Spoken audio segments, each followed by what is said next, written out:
नमस्कार दोस्तों, कैसे हैं आप। स्वागत है आप सभी का चैनल में। मैं डॉक्टर सोनवीर सिंह, राजकीय पॉलिटेक्निक जामसर मुजफ्फरनगर से चैनल में आपका स्वागत करता हूं।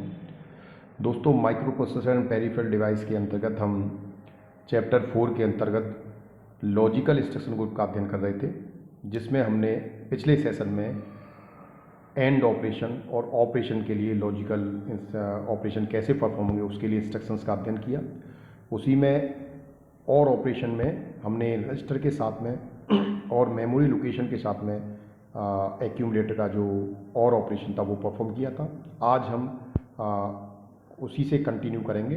तो अगला जो हमारा इंस्ट्रक्शन दैट इज़ ORI और ORI data, that means ORing immediate data with the content of accumulator. इसके माध्यम से हम एक्यूमुलेटर का जो कंटेंट है उसकी ऑरिंग करते हैं जो इमीडिएट डेटा हमने दिया उसके द्वारा। जैसे ORI 05H ये क्या करेगा, एक्यूमुलेटर के कंटेंट का 05 डेटा के साथ में और ऑपरेशन परफॉर्म करेगा और जो रिजल्ट आएगा उसको एक्यूमुलेटर में स्टोर करेगा।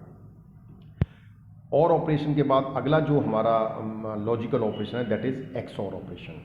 आपने प्रिंसिपल ऑफ डिजिटल इलेक्ट्रॉनिक्स के अंदर गेट्स पढ़े होंगे, जिसमें एंड गेट, और गेट और XOR गेट, तो उनकी ट्रुथ टेबल भी आपको पता होंगी।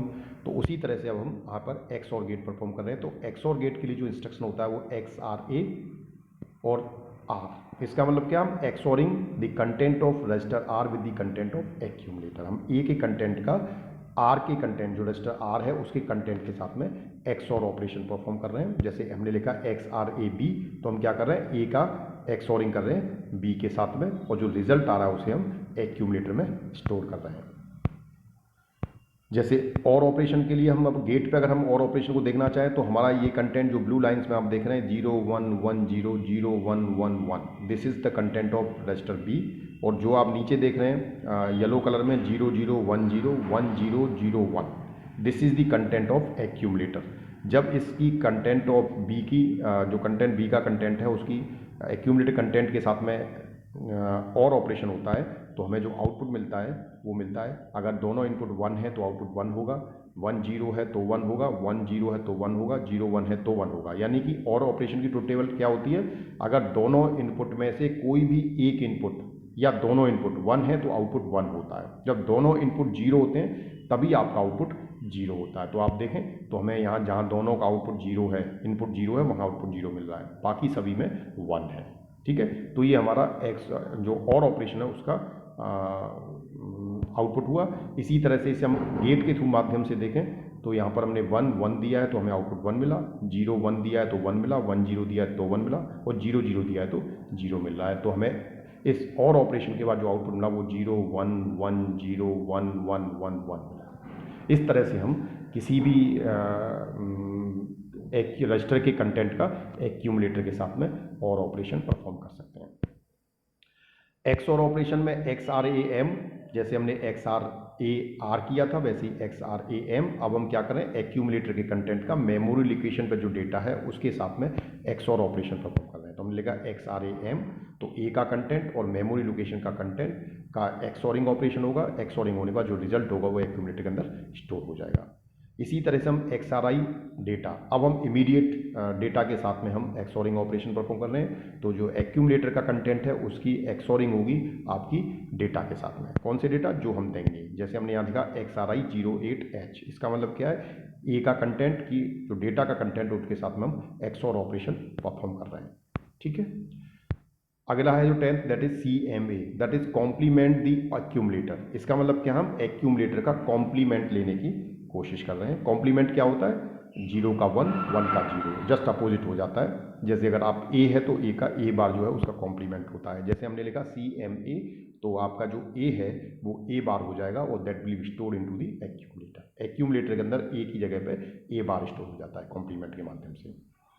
ठीक है, सपोज अगर मैंने लिखा 1 0 0 0 1 0 1 1, ये मैंने A डेटा है, ये मेरे पास क्या है, एक्यूमुलेटर का डेटा है, ये एक्यूमुलेटर का कंटेंट ये है। अगर अब मैं इस एक्यूमुलेटर में मेरे पास अगर मैं इस और CMA इंस्ट्रक्शन को परफॉर्म करता हूँ तो मेरा जो रिजल्ट हो जाता है एक्यूमुलेटर के अंदर हो जाता है 0 1 1 1 0 1 0 0। So this is the A बार, ये A बार होगा जो कि एक्यूमुलेटर के अंदर स्टोर हो जाएगा। तो इस तरह से हमारा ये कॉम्प्लीमेंट ऑफ एक्यूमुलेटर परफॉर्म होता है। नेक्स्ट जो इंस्ट्रक्शन है इसमें that is CMC, that means complement the carry status. It's very simple, क्या जो कैरी स्टेटस के अंदर जो भी बिट होगी वो क्या हो जाएगी, सेट हो जाएगी, कॉम्प्लीमेंट हो जाएगी। तो अगर पहले से 0 होगा तो 1 हो जाएगा, अगर 1 होगा तो 0 हो जाएगा। ठीक है, तो CS का कॉम्प्लीमेंट हो जाएगा, तो CS का complement will be transfer into the CS। ठीक है, कैरी स्टेटस में चेंज हो जाएगा वो। तो ये CMC हो गया आपका।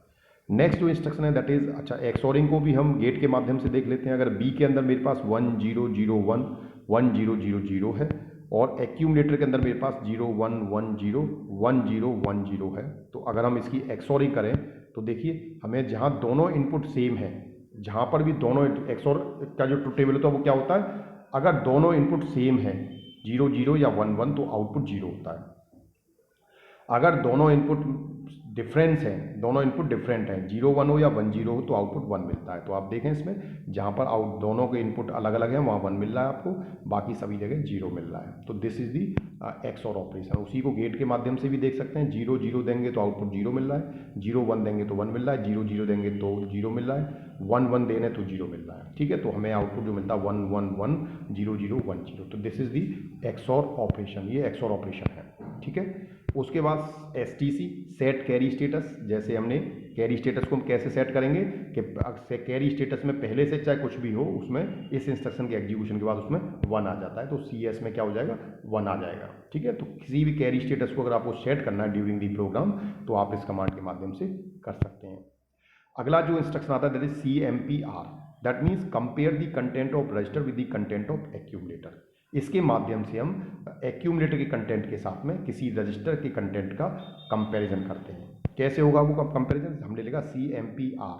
तो ये क्या करेगा, जो रजिस्टर है उसके कंटेंट को एक्यूमुलेटर के कंटेंट से माइनस करेगा, यानी A-R करेगा। ठीक है, और A-R करने पर जो भी रिजल्ट आता है उसके अकॉर्डिंग जो स्टेटस फ्लैग हैं वो फ्लैग चेंज हो जाएगा, लेकिन इसका जो रिजल्ट आएगा वो रिजल्ट एक्यूमुलेटर में स्टोर नहीं होता है। ठीक है, वो एक्यूमुलेटर में स्टोर नहीं होगा। इसका मतलब ये है कि इस इंस्ट्रक्शन के एग्जीक्यूशन से पहले एक्यूमुलेटर के अंदर था वही एग्जीक्यूशन के बाद भी एक्यूमुलेटर के अंदर रहेगा। एक्यूमुलेटर इसमें अपडेट नहीं होता, रिजल्ट क्या होता है, डिस्कार्ड हो जाता है, ये रिजल्ट को डिस्कार्ड करता है। A-R करने पर जब A से R को सब्ट्रैक्ट करेंगे तो कुछ ना कुछ रिजल्ट आएगा, but this result will not be stored into the accumulator like the subtraction command.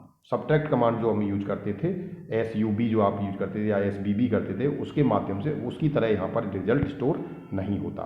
ठीक है, तो ये हमने यहाँ ये दिखाया है कि इसमें केवल आपका जो स्टेटस फ्लैग है वो सेट और रीसेट होता है, इसमें रिजल्ट कहीं भी स्टोर नहीं होता।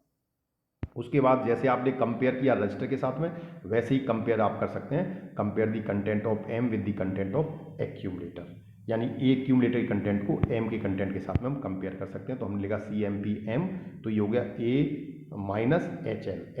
A-HL क्या है आपका HL register pair. HL register pair में क्या होगा, एक एड्रेस होगा, उस एड्रेस का कंटेंट क्या होगा, कोई एक डेटा होगा, उसको वो डेटा A में से हम माइनस कर देते हैं। माइनस करने के बाद जो रिजल्ट आता है वो इसमें स्टोर नहीं होता, केवल इसकी जो कैरी स्टेटस है, जो स्टेटस है फ्लैग का, कैरी फ्लैग का, वो केवल इसमें सेट और रीसेट होता है। ठीक है, तो CMP कमांड चला देंगे इसमें। तो thanks for watching the video. दोस्तों अगर आपको वीडियो पसंद आए हो तो इसे अधिक से अधिक दोस्तों में अपने शेयर करें, और अगर आपने चैनल को अभी तक सब्सक्राइब ना किया हो तो कृपया चैनल को सब्सक्राइब कर लीजिए और नीचे बने बेल आइकन्स को क्लिक कर लीजिए, जिससे आपको लेटेस्ट अपडेट्स और नोटिफिकेशंस प्राप्त होते हैं। धन्यवाद।